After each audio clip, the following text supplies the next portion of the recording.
Introducing the all-new one-row electric coin sorter by Royal Sovereign. Before sorting, make sure to flip the power button located on the back of the machine. Next, pull the overflow tray forward and insert preformed coin wrappers.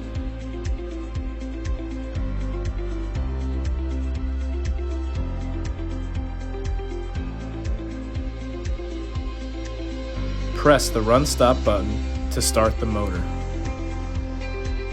For optimal performance, gradually insert coins into the hopper. This coin sorter sorts up to 156 coins per minute.